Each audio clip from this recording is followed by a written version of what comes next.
The treatment of retinal vascular occlusions is concerned, so I'll just be going through them.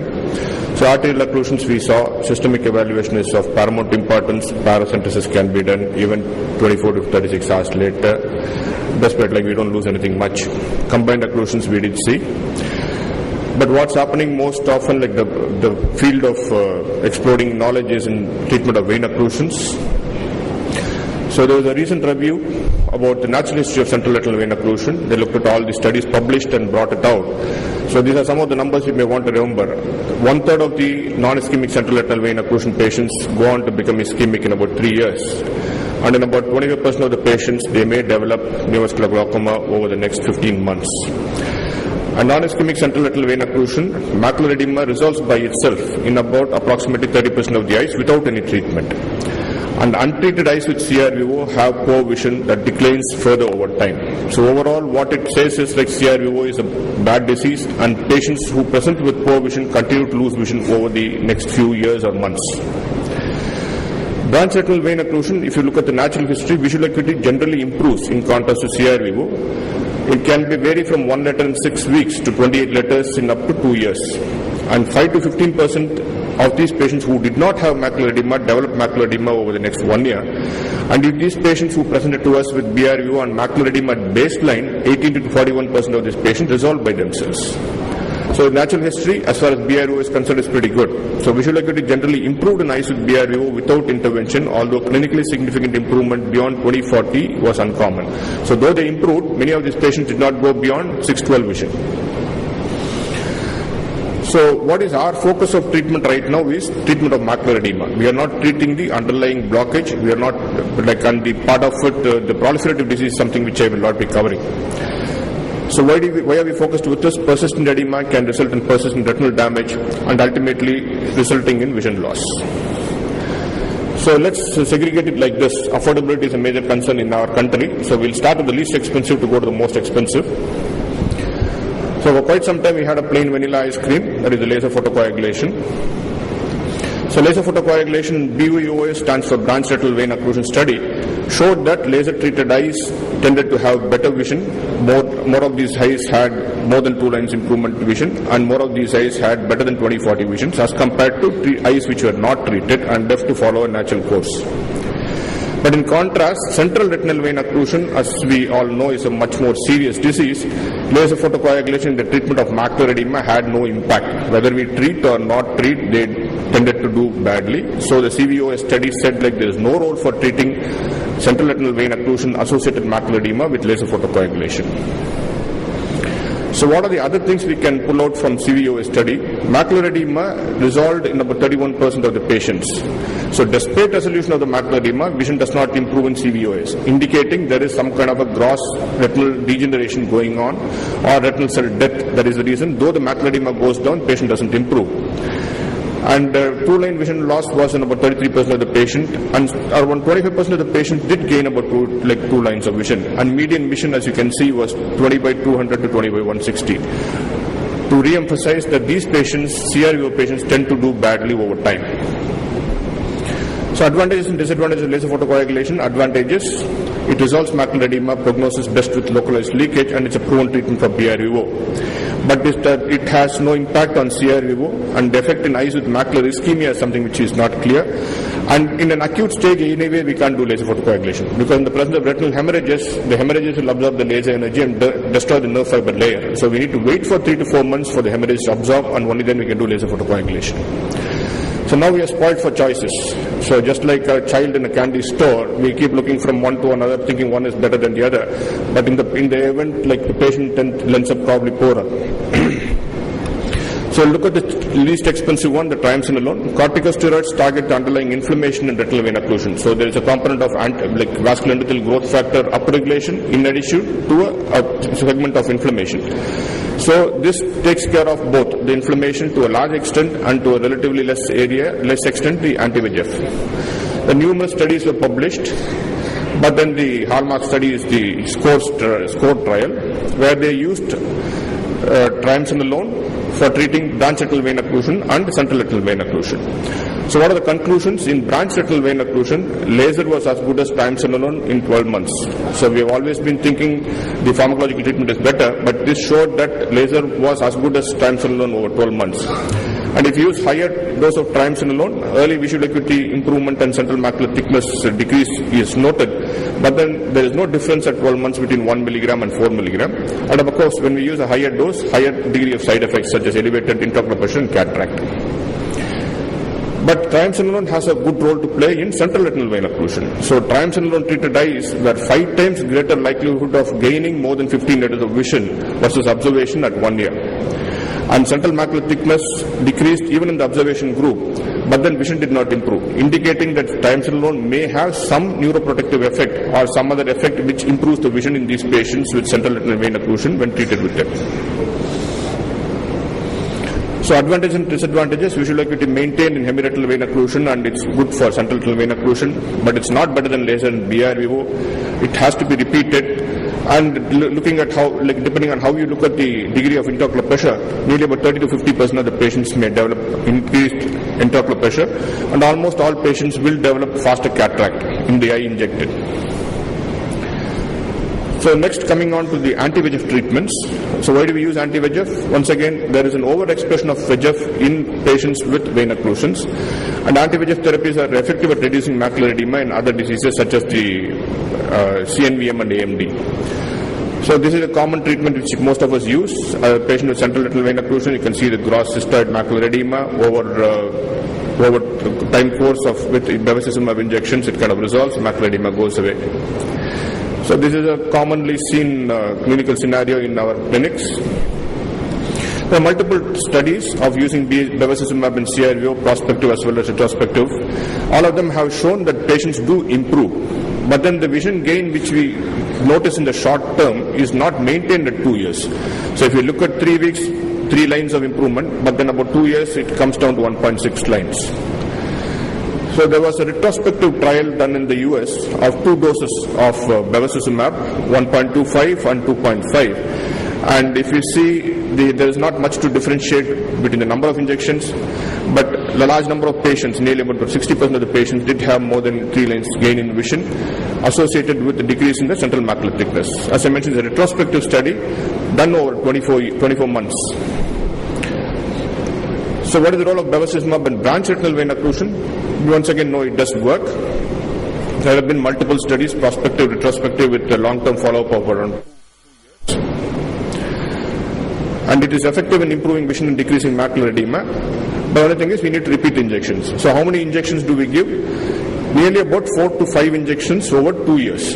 So that's the patient's question most of the time. How many injections are you going to give? So around probably 5 to 6 injections over the next 2 years is what we can answer. Again, PAN scores looked at this also about 24 months. If you can look at the number of patients gaining vision, this is much more significant. As you can see here, there is the CRVO, there is the BRVO. Here about 60%, but here nearly more than 70% of the patients gain vision in BRVO. So bevacizumab advantages and disadvantages. Efficacy is noted. All of us are familiar with it. If it starts its efficacy very, very soon. In some patients you can see the next day is the macular edema going away, and generally well tolerated. We don't know about the systemic side effects. We are yet to know about the complete plethora of systemic side effects. Then we have treatments which make the patient go down like this over time. So we keep repeating treatments. One of them could be ranibizumab because the costs involved. But at the present moment, the best results in vein occlusions have been with the ranibizumab. So as you can see, both doses were much better than sham. The sham group, once again, there is a little bit of a difference in the way it was compared. So sham group, for all practical purposes, did not undergo laser photocoagulation at the outset. They waited for 3 months or 4 months, and after that only did the laser treatment. So that could have had an effect, we don't know. So as I mentioned, rescue laser was only after 3 months. So if you had done rescue laser in the early part, would it have made an effect? We don't know. But on the other hand, was it possible to do laser photocoagulation in the early because of the presence of hemorrhages? That also is something which we don't know. Cruise is for Lucentis in central retinal vein occlusion. Once again, it shows very, very good results as compared to sham group, particularly good here. So advantage, vision improves, macular edema regresses, generally well tolerated, it's been studied in well designed studies. Problem is expensive. One thing we need to notice, in these studies, the injections have been given monthly. So optimal dosing regimen, whether it's necessary to give monthly on PRN, we don't know. So some of the other trials are pegaptinib. Pegaptinib also is much better as compared to controls. Then the Ozurdex implant. So this shows us the number of eyes with more than 15 letter improvement. So almost all Ozurdex graphs will go like this, go up and go down. This is about 2 days, 2 months. So you can see here, 2 months is the peak. Then it goes down and then comes down. And as you can see in CRVO, it goes down quite dramatically, but in like BRVO, it kind of maintained like this. And you can see this is the control group which goes up. So this is probably because of the less severe nature of the disease. So the utmost effect is seen at 2 months, and it works probably until 3 months. Then it degenerates. IOP is not too much of a problem in contrast to triamcinolone with Ozurdex. So most of the patients do not have too high elevation of intraocular pressure and can be managed also. And Ozurdex, they did a sub-analysis of their results because they included all kinds of patients and have come up with this thing of saying, they are saying it's as comparable to Lucentis, provided the patients have a short duration of disease and worse visual acuity. So they are doing a head-to-head trial of ranibizumab with Ozurdex. It's in progress. So they tend to think it's as good as Lucentis. So it improves vision, decreases macular edema, BRVO and CRVO. Treated patients improve faster. IOP elevation is not too much of a problem. Vision benefits tend to last longer, probably because it lasts longer as an implant. I would think it lasts around 90 days. After that, you need to re-inject. Improvements is like around modest numbers, probably because of the patient inclusion criteria in the trial. So these are all studies which are available, but then the drugs are not available. So one of them which may come up like in the next few months would be the VEGF trap, or what we call as aflibercept. This has also shown very good results in one of the trials done over 24 months. This is the treated group, this is the sham group. Particularly impressive improvement. Once again, these are given as monthly injections. This is another trial of the same drug with very good results. Another implant which was used for uveitis, but it's not available for treatment of vein occlusion, is the fluocinolone implant. This also shows pretty good results, but the problem with fluocinolone implant is there's a very, very high risk of cataract. The advantage is last longer. It can be left inside for about 2.5 years, but there's a very high risk of cataract and very high risk of glaucoma in this. Another medication which may come up is the Verizome, which is an extended release biodegradable triamcinolone implant.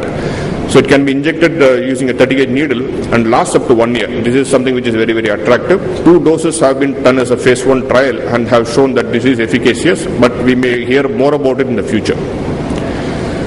So another thing which is on the cards is ranibizumab extended release implant. I recently heard that they have got some kind of an approval for going ahead with this. So how does steroid versus Avastin? So there are a few trials, retrospective trials for 6 months and 12 months.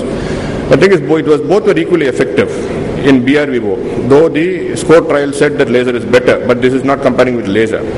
Bevacizumab, of course, we have to inject more often, triamcinolone more complications. Bevacizumab plus IVTA, of course, we saw some of the results from Dr. Darius. This is also on trial again. So where are we now? So we are able to treat BRVO in an acute stage. But 10 years back, we used to tell the patient, please go and come back about 3-4 months later. There is potential for better vision because we are able to keep the macular edema in check. Anti-VEGF agents also decrease capillary non-perfusion. This is something very, very important because these patients progressing into an ischemic form probably is decreased because there is a thought process to say that it does decrease capillary non-perfusion. It has been proven on fluorescent angiographic studies. So this decreases the risk of progression to ischemic disease. Laser is still needed in BRVO. So questions, do we treat an eye with more than 6/12 vision at presentation? So if we don't treat, how long do we wait? So chronic macular edema, if left alone for more than 8 months, can result in permanent retinal damage and permanent vision loss. And if we inject early, the neuroprotective action of anti-VEGF and steroids may be beneficial in the long run. So there is a patient with like this who presents with very good vision, so 6/12 or better. And what do we do? So we can, as I mentioned, if the patient is fit for systemic steroid, we can give a short course of systemic steroids for 2 weeks because there is an inflammatory component in these eyes and that can get taken care of. So 6/12 vision I will not treat. I usually call up these patients about 2 weeks later If the visual acuity decreases and on OCT if we find that the edema is increasing, then go ahead with the pharmacological treatment. Even in the matter of letters, it can be a partial letter improvement also, we can go ahead with it. If stable, we can review 1 month later. So if the patient is deteriorating, then go ahead with treatment, otherwise watch. So do we use loading dose of PRN? I personally use loading dose. I personally use PRN. I don't give 3 loading doses for vein occlusions. So steroid or anti-VEGF. Avoid steroid in patients with glaucoma and phakic patients. Avoid anti-VEGF in patients with systemic risk factors, particularly if you're using bevacizumab. The patient has had a myocardial infarction or stroke in the last 6 months, avoid these. Again, major part is played by affordability. So affordability in Indian scenario, probably the patient is able to afford bevacizumab, afford ranibizumab, they can go ahead with it, otherwise bevacizumab. Change agent if there is an inadequate response. So laser is not possible. What is the role of laser? Laser is not possible in acute stage, and subthreshold laser with IVTA has been found to be effective. So they have done a subthreshold laser which does penetrate through the hemorrhage. Laser offers a permanency of cure in BRVO. So when the hemorrhage is clear, initial stage we can give an injection. 2-3 months later, once the hemorrhage is clear, we can go ahead with laser. Or if microvascular anomalies are seen. Do we have to revisit the role of laser in CRVO?